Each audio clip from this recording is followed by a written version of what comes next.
Hello everyone, my name is Benny Mans. I'm the father of Roshlind.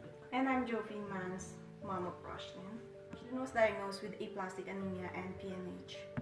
So the doctor said if we didn't bring her sooner to the hospital, we could have lost her.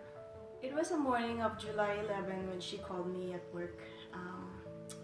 She said that she's not feeling well and she is on the way to her school and she feels like she's gonna pass out and she has lots of bruise in her body. I was at work already on that time when Jophine called me up at work saying that Roshlind is not feeling well and she needs attention. After the diagnosis, the doctor decided to keep Roshlind in the hospital for more than 3 weeks and I never left her side. On that same day, Roshlind was rushed to the Children's Hospital by ambulance and they did start blood transfusion right away on the way to the Children's Hospital. And when we got to the hospital, there's a lot of doctors, multiple of doctors that keeps talking to us, checking up on Roshlind. They've been giving me all this information which is really overwhelming because I don't really understand what was going on. During her second week in the hospital, Roshlind had a lot of pains in her tummy. The doctor decided to send her for MRI, X-rays, just to see, to rule out what was going on, and they found out that she has a colon infection. So Roshlind was put on a liquid diet for the whole 1 week. The doctors continue to run all the tests, MRI, CT scan, X-ray, ultrasound, just to figure out what was going on. Infectious disease doctors are also involved. Roshlind was put under isolation for a couple of days and that means no one is allowed to come and visit her. She's not even allowed to get out of her room and walk in the hallway. So she was just there for 2 days in her bed. Roshlind's condition is a life-threatening condition. It is very rare and I'm afraid that we might lose her if she doesn't get the proper treatment. If only Roshlind had aplastic anemia, it could be treated by immunosuppressive therapy, which is similar to chemotherapy. Since she has 2 rare diseases, the only cure will be a stem cell transplant. So for treatment, Roshlind goes to the hospital twice a week for blood and platelet transfusion. So every hospital visit, the team of nurses extract blood from her and send it to the lab, and we just sitting there and waiting for the result. They just want to find out what she's needing on that day. It depends on her blood count and they will find out what to give her. Even if she finds a match, there is still a chance that her body could reject the procedure, and there is also a small chance that she could die from the procedure. Roshlind changed a lot since triggered her sickness. Her life, she find it that her life got short, especially because she has lots of plans in her life. She's planning to apply for a job,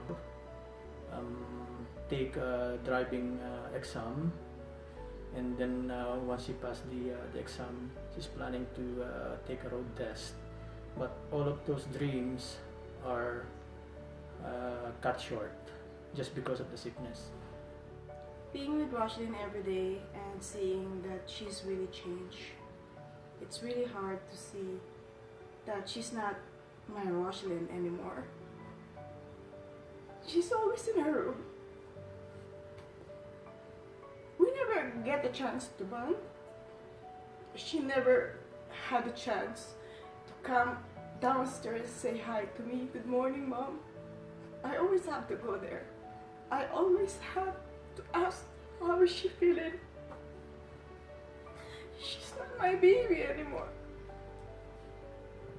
So after the treatment, we go straight home and just dress up and work from home.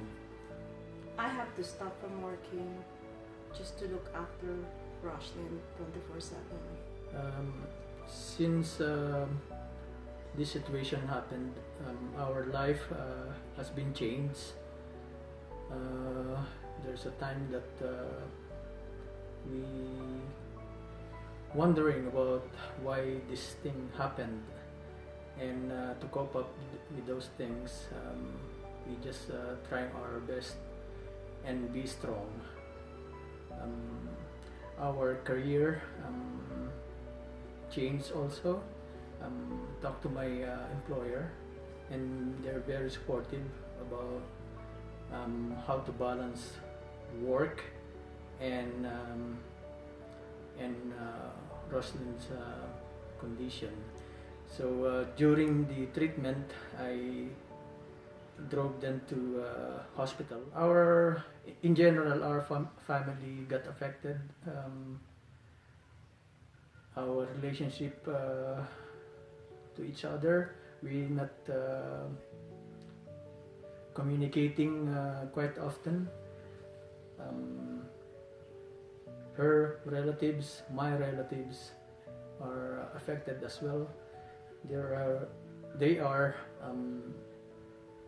offering the prayers. Our family is also heavily involved in planning and organizing the drive. Our drives are mostly to help our daughter find a stem cell match, but we also want to raise awareness for the lack of Asian, especially Filipino donors in the stem cell database. We never want another family to go through the heartbreak and pain of not having a stem cell match for their loved ones. We invite you to attend our stem cell donor drives in Edmonton and Winnipeg to register to become a stem cell donor. It is as simple as a swab on the inside of your cheek, and you must be between the ages of 17 to 35 years old. Please visit www.Match4Roshlind.com or Match4Roshlind on Facebook for more information. We are very thankful about our immediate family, especially Adrian, Kirsten, DJ from Texas, for organizing this drive. Emery of Edmonton, and Joel, they're from Winnipeg, and my siblings as well. Without them, this drive will never happen, because we have to go to work, and life goes on. So we are very thankful about these people. We are also thankful for Susan in Edmonton, whose family went through a similar experience, and for planning the drives as well. And also my brother Erwin and my sister-in-law Cynthia, who came to visit us in Calgary when Roshlind was first diagnosed. Again, we would like to thank everyone for the love and support we have received since starting Match4Roshlind. Please continue to like and share our posts to keep raising awareness. Thank you.